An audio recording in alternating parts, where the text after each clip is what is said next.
Dear students, I have come with a new module, computation of rank correlation when ranks are not given. We know that there are two methods of computing rank correlation, when actual ranks are given and when actual ranks are not given. So in this module, we are going to learn when actual ranks are not given, how we are going to compute rank correlation coefficient. So when we are getting actual data, then we have to assign the ranks. So I told you we are not getting ranks in this, and we are getting the actual data. Say for example, marks in economics, marks in mathematics, marks in statistics. So these are not ranks. So we have to assign the ranks. So there is a rule for assigning ranks. The ranks, you have to remember that either you have to take the highest value as first rank or the lowest value as the first rank. Whatever method you are following, you have to follow that for X series and Y series. This is very important. So the highest rank, if it's followed for X series, that should be the same you are following for Y series also. And formula for computing rank correlation is the same. Spearman's rank correlation is equal to 1 minus 6 sigma d squared divided by n cube minus n. Now, two problems we will do in this module. The first problem is calculate Spearman's correlation coefficient from the following data. Values of x and values of y. 53, 98, 95, 81, 75, 61, 59 and 55 are the values of x series.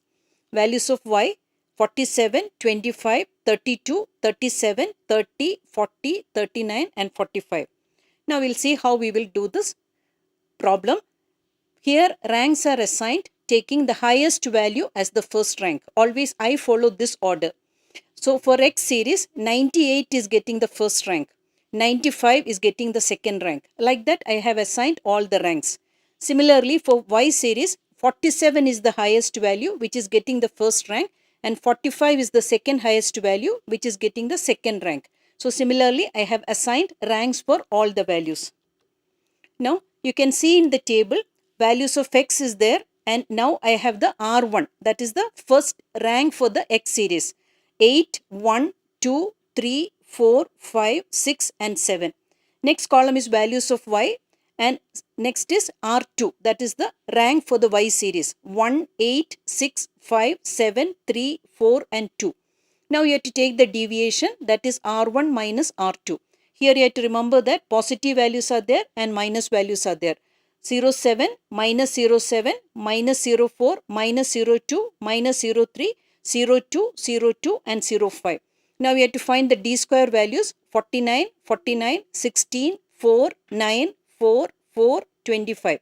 So total is 160. This value is important. D square value we are using for computation for rank correlation. Now we have to substitute the values in the equation. You know that equation is Spearman's rank correlation, or RS, is equal to 1 minus 6 sigma d squared divided by n cube minus n. N denotes the number of observations in the series.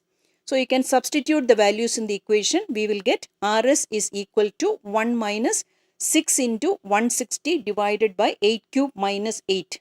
So that is equal to RS is equal to minus 0.90476. So this is very high negative correlation that indicates that ranks are not in the same order.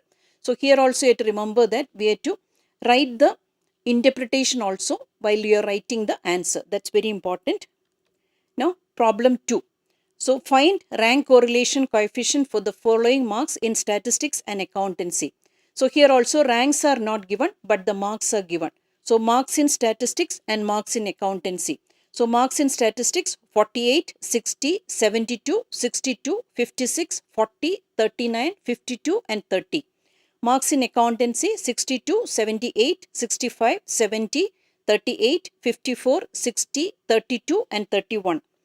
Now we have to see the solution. Just like the previous problem, I have assigned ranks for both the values X series and Y series. So R1 values 6, 3, 1, 2, 4, 7, 8, 5 and 9. I am always taking the highest value as the first rank. And R2 values 4, 1, 3, 2, 7, 6, 5, 8 and 9. Always you have to remember that if highest value is taken as rank 1 for X series, the same method you have to follow for Y series. Then you are taking the deviations 2, 2, minus 2, 0, minus 3, 1, 3, minus 3 and 0. Now you have to find the d square values 4, 4, 4, 0, 9, 1, 9, 9 and 0. Total you are getting 40. Now you have to see the solution. Ranks are assigned in the highest order. That is, the highest value is getting the first rank. That method we are following for X and Y series. Now you can calculate the rank correlation coefficient using the equation RS is equal to 1 minus 6 sigma d square divided by n cube minus n. Now you have to substitute the values in the equation. We will get RS is equal to 1 minus 6 into 40 divided by n cube minus n. That is equal to plus 0.6667. Always you have to remember that signs are important, whether it is minus sign or positive sign. Now you have to write the interpretation. The previous problem, it was negative correlation. Here it is positive correlation. So we will interpret as moderately high correlation indicates that ranks are in the same order. That meaning if marks in accountancy is high, marks in statistics is also high. That is the interpretation. This is what I want to explain in this module. Thank you.